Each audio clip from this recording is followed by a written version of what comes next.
Hi you guys, we're covering lesson 7.2 today, so your homework is going to be 7.2. I will post the PDF of the notes that this is also along with the video on the blog that I have. So today we are studying similar polygons. We spent a lot of chapter 4 studying congruent triangles, where the triangles were the same size and the same shape. When they're similar now in chapter 7, they're still going to be the same shape, but they're going to be different size. When that happens, everything gets bigger. The angles, when the shape gets bigger, the angles stay the same measurement, even though the picture gets bigger, and the sides are going to be proportional. So we're going to be looking at those properties as we go through this. So like I said, similar polygons means the same shape but different size. Because they're a different size, they're going to have what we call the similarity ratio or the scale factor. Okay, as we go through this chapter, scale factor is going to be very important, where you're going to be comparing two shapes. Today you don't have to do it much, but in the future, when they say they want the scale factor of figure A to figure B, make sure you put A on top and B on the bottom. And you're going to want to go through and always when you're doing scale factor, you want to compare one shape to the other shape. You don't want to compare two sides on the same shape and then the two sides on the other shape. So make sure you go between the two, otherwise you won't get the scale factor. You'll just get like comparing the length and the width. And I'll point that out some more later. When you're matching it up and you have a triangle, compare the largest side length to the largest side length, the middle side length to the middle, and the smallest to the smallest. And then you have to reduce all of them down. You can do that using your calculator and using the fraction button, or on some calculators it's N over D. Or you can punch them in and get them as decimal if you don't need the scale factor as a fraction. But normally they want the scale factor as a fraction, so get used to reducing the fraction down. When you're working with fractions, if you have decimals, you are going to want to get rid of the decimals by multiplying by 10. Or if you have two decimal spots, you're going to want to multiply by 100. So here I had 7.2, so I multiplied by 10 and made it 72 over 90, and then it simplifies down to 4/5. Now when you have two shapes that are similar, they're not going to be the same size. What this is right now is congruent. That's not similar.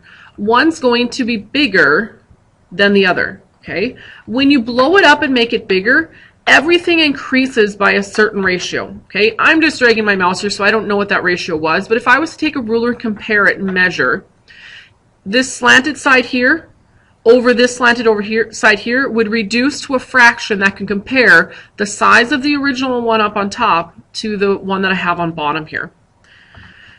When that happens, okay, all of the sides go into being proportions.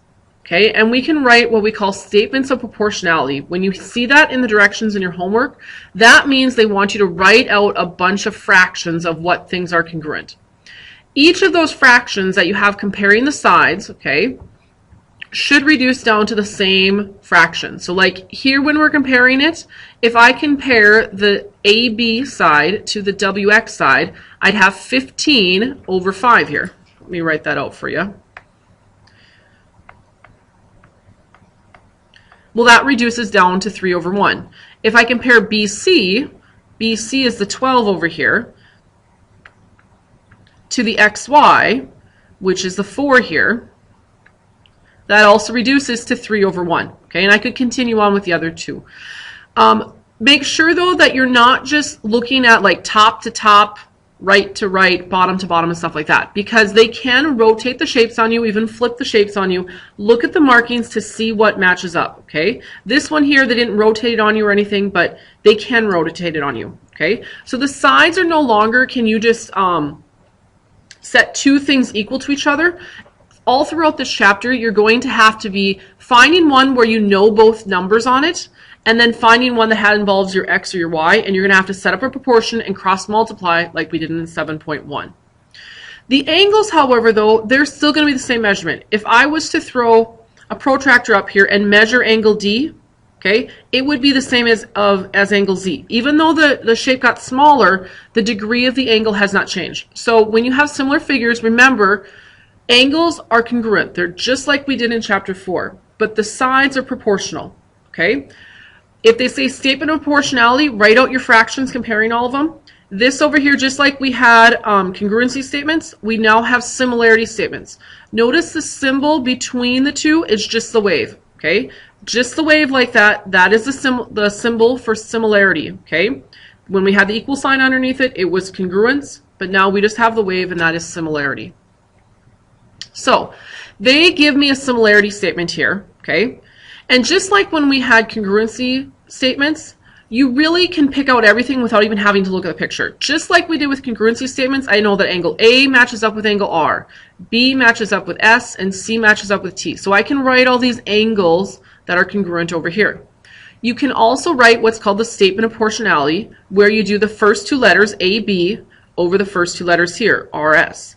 And then the last two, B and C, over the last two there. And then the first and the last, AC, over the first and the last, RT.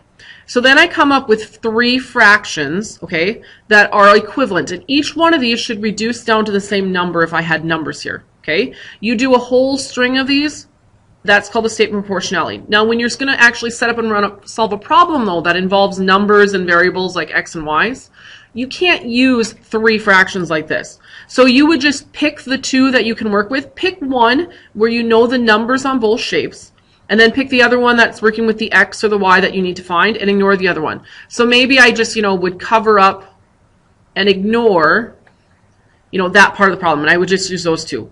Or maybe I'll ignore the middle one and just do the other two and then cross multiply to work to figure it out. Okay? We'll do some that have actual numbers here in a bit. So here's a picture where I have two triangles, and I'm supposed to figure out if they are similar. Okay, I made this picture to show you how to match up the smallest number with the smallest one on the other picture. Okay, don't necessarily go by where it is. Compare the three numbers on the triangle. Which one's the smallest? Well, then that one needs to match up with the smallest over here. So I put 2.1 over 3.36. Since there's two decimal places here, I have to multiply by 100, not 10. So I move the decimal two places. So I need an extra 0 on the end here. So I have 210 over 336.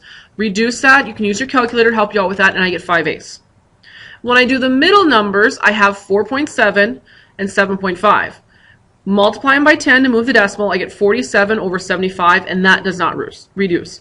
At that point, I know these two triangles are not actually similar, okay? It would be a no automatically. I could go on to the biggest side, though, and I see I do get 5/8 there, okay? The warning I have with you to you is this.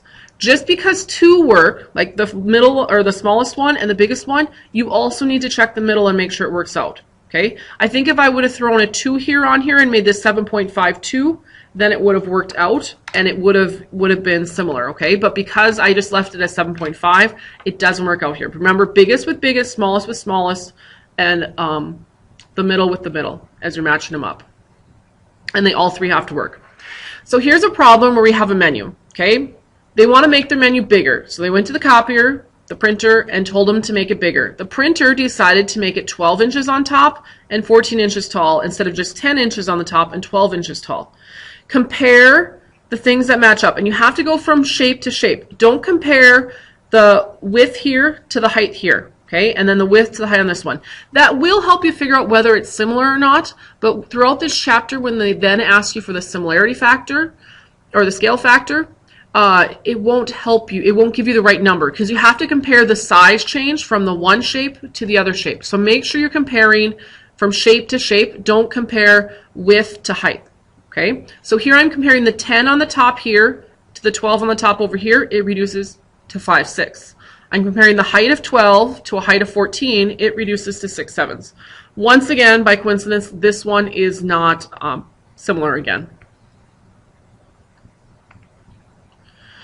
Now we're getting to the point where we're going to start solving for variables. Okay, look at your picture and look at the marks for how things matched up. They were nice on this one, and they didn't rotate it or flip or anything like that on it. Okay, things just match up. So I can look at this one, and the first thing you want to look for is try to find two spots that match up where there's no x's or y's involved. In this case, I have 6 and 4. Okay, I could reduce that down, but I'm just going to use them the way they are, and I'm going to do 6 and 4. I chose to put the 6 on the top and the 4 on the bottom. I could have done it the other way around, but then my whole problem would have been flipped around. Okay, it's fine if you do that, but just be consistent about how you set it up. If I'm putting from this shape on the top and this on the bottom, and I go 6 over 4, when I do the part with the x, I have to put the x on top because it's from this shape that I'm doing on top, and then from this shape I have to do on the bottom. So 6 over 4 and x over 3. Cross multiply and you get your answer 4.5. Same thing with the y. Just use 6 over 4 again. Some people think, well, what do I do now this time? I've already used the 6 and the 4. Use it again. So go 6 over 4 and 8 over y plus 1. Be careful with the y plus 1 when you're cross multiplying. Make sure the 6 gets multiplied by both of it. Okay, work it out, as you can see here, and then you end up with y equals 4.3. Perimeter. When we're talking about perimeter and I make something bigger, okay, I'm going to go to this example here. So here I've taken a shape, a quadrilateral that I have here. Okay, it has 4 different lengths of sides here. The perimeter would be those 4 sides added up. If I take and decide to make this quadrilateral 4 times bigger, the length of each of those sides is going to get, or sorry, I think I said 4. I meant 2 times bigger. If I'm making all of these 2 times bigger, okay, this will be 2b, 2a, and so forth and so on. So all the sides get 2 times bigger. Well, when I add all that up, I can factor that 2 out, and really what I've done is just whatever the perimeter was of this one, it doubles for this one here. Okay, so whatever the scale factor is, you can just take and still set up problems just like you were finding a side. Okay, so let's say, for example, that this had, let's go with 5 for length here, and then this would be 10 because we said we were making it twice the size. Let's say the whole perimeter of this, let's go 5, let's do this. Let's put all these in here. 5, let's go 4, 6, and 8. That's 10, 18, 23. So the perimeter here is 23. Well, since the sides are getting doubled, I don't have to go through the math and figure out the sides. Not that that would be very hard. I can just double the perimeter and I know it's going to be 23 because I can set up a ratio going 5 over 10 equals the perimeter of 23 over x. You set it up just like if you were trying to find a missing side. And I could have reduced the 5 and the 10 here to make it 1/2 instead, but I'm just kind of trying to show you, you can set up the fractions and cross multiply with perimeter just like you would if it was a side. That's what this rule is trying to tell you back here, is you can still do the same thing with perimeter as you do with the sides. It's still in the same ratio. So here's a problem. Now, they've left out a couple things. Now, you can figure out this problem by just figuring out the missing point over here that I have filled in, and you could also figure out the missing part here on the bottom to figure out the total perimeter. Okay, I'm going to take it though and find the missing side, and I was doing this 6 part here. I have the 4 matching up with the 7, so I did 4 over 7, and then I called this x here. X is matching up with 10.5 over here. Cross multiply, and I got x equals 6. Well, because of the marks, I knew if this was 6, this was also going to be 6, and if I add this all up going around, I got 26. Okay. Well, without even having to bother to figure out how long the bottom of this is here, I can still figure out the perimeter of this by going 4 over 7, because that's the ratio of the sides, and then taking the perimeter of this one here, okay, and since I did 4 on top, I do 26 on top, and then x on the bottom. Cross multiply, and I get 45.5 for a perimeter of my other figure, and I don't even have to find the bottom. You could find the bottom in this case, but be careful. On your quizzes and tests, you'll have some problems where I'll make it so you purposely can't just find missing sides and then add them up to find the perimeter. You're going to have to use this where you set up the ratios and cross multiply to find the perimeter of the figure. Okay, that's everything I got. Go ahead and work on your homework for 7.2. Thanks.